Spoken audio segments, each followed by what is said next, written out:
Hello and welcome back to another Space Engineers Showcase video. In today's video we're looking at something rather interesting, which is less about its looks and more about what it can do once you're in control of it. But anyway, for today we are looking at the NLSV-03 Ember, which is this thing right here. Now if you haven't seen it already, it's already on the front page of the workshop. This thing is absolutely incredible with the scripts it uses, but I'll come back to that a little bit later on, because first we have to look around the outside. So at the very front here, we've got two of the cockpits from the DLC, so if you do not have the DLC pack, then you're probably going to have empty gaps here. In between the cockpits, we've got this little camera, which is sitting on a rotor. This camera is rather unique, because when you view it and try to turn the vehicle, camera will also turn with it. Now it sounds rather stupid when I say it like that, but the camera itself will turn independently of the vehicle in order for you to get a better view left and right while turning. Below that we've got some unfinished blocks, which is a common theme on this vehicle, which go all the way around the outside. So word of warning if you have a build and repair system, as it will most likely try and repair everything up and make the design less impressive. But as for that, we can move it around the outside there, and we can see a sound block right next to the cockpit, and right behind it we can see a sneaky little battery. As we come across, we've got these lovely wheels all going along, and we've got a connector to connect ourselves up to a base or some kind of refueling platform or whatever.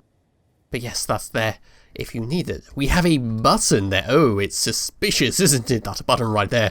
But I'm not going to press that just yet. No, we come back to that a little bit later. And as we come across from those mysterious buttons, there's one right there as well. We do have this sneaky little remote control sitting in between the wheels, and right underneath this special suspension system. As we can see, we've got lots of rotors everywhere, an advanced rotor sitting there, a regular rotor at the back there. There are a lot of rotors on this thing. As we come to the back, we've got ourselves a spare tyre, just in case one of them gets broken while trying to do something stupid like go down a very steep hill. As we come round and up above, we've got ourselves some solar panels. Yes, these solar panels can be tilted backwards to try and get as much sun as possible, so you don't have to keep them laying down. You can just make sure you always have power at all times. And coming along, we've got our fuel tank right here, and we've got some cargo containers and some generators, batteries, and some more unfinished blocks. So it's a rather fancy looking vehicle. If I just come sit like that, that's what it looks like. Now if I was to say take remote control, because we've got those remote controls on there, so why not? We can take control of the vehicle. Now taking control is lifting up the vehicle's suspension and we're ready to go. But that's not why I'm doing this, no. What I want to do is find this. Yes, so we can lift up the solar panels at the back, which is what I was talking about before. So just put them down again and lift them back up, which reveals to us the wheels. But it is quite a nifty little thing to have around. It means you can always have the sunlight in a dire emergency. But as for that, it's time to actually take proper control of this and get into one of the cockpits. Now it doesn't matter which one we choose, because this one you'll be able to remote control into that one and have the exact same controls. So if I sit into this, we have no options, just to press 1 to take remote control. But I'm just going to get into this one because this is the proper cockpit. So getting into the cockpit, we've got a few options, but most importantly, we have to pay attention to the 3 screens above us. Now we have to start the engine by pressing Q. Pressing Q will turn on the hydrogen engine, but I'll just switch that off for the time being because it makes quite a lot of noise.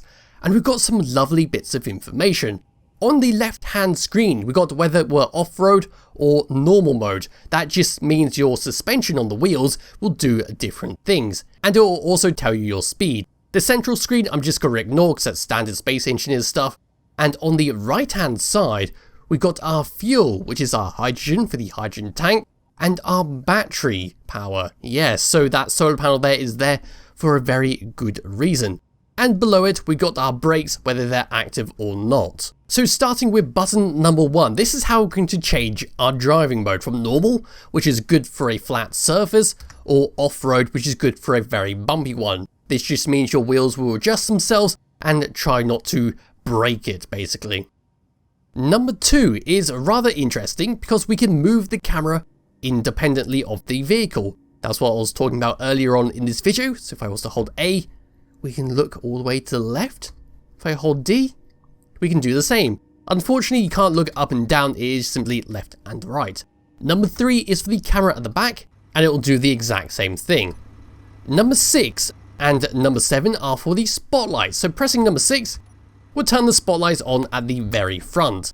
Pressing number 7 will turn the spotlights on at the very back.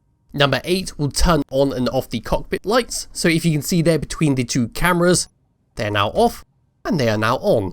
And number 9 is of course the hydrogen engine that makes a lot of noise.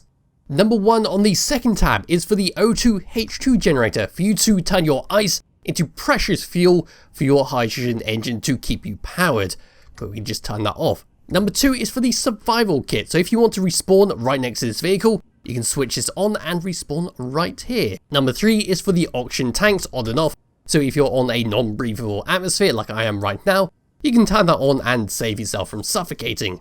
Number 4 is for the antenna on and off. Number 5, the ore detector. Number 6, the air vents. And number 8 is for the solar panel at the back. So there's that solar panel, and we can lock it with number 9. So it no longer works there. Then we can turn it off and it'll go back down. And on tab number 3, we have a wheel setting, but we do not need to touch that. So if we were to press number 1 and come back, that is simply the suspension and all that being changed. So coming back in the cockpit, it's time to go for a drive. Yes, this is a very interesting vehicle because it does not use the traditional driving mechanics. No, we have to use Q and E to gear up and gear down.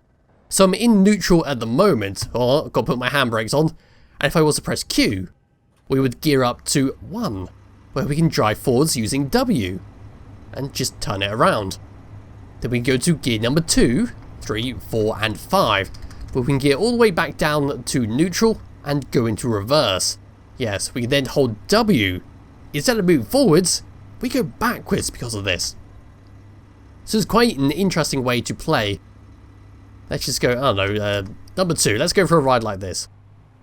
So driving forwards and gearing up is pretty good. Pressing number 1 will change our suspension and we'll start wibbling and wobbling, and we're good for the off-road. Let's now go back to normal and go fast. Let's gear up again. There we go. And keep going. So the last thing to do is of course go over the block count. So finding the Ember, this thing comes in at 826 small blocks. So it's rather small, yet it's a pretty decently sized land vehicle. Let's just go for another ride, I guess.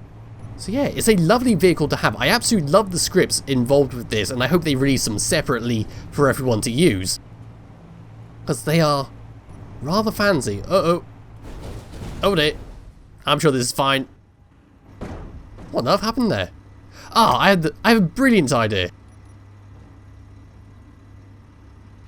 No, that's not going to work. But anyway, this is the NLSV-03 Ember. It will be in the description below if you wish to download and play around with it yourself. And I'll be back with another video sometime soon. Bye bye.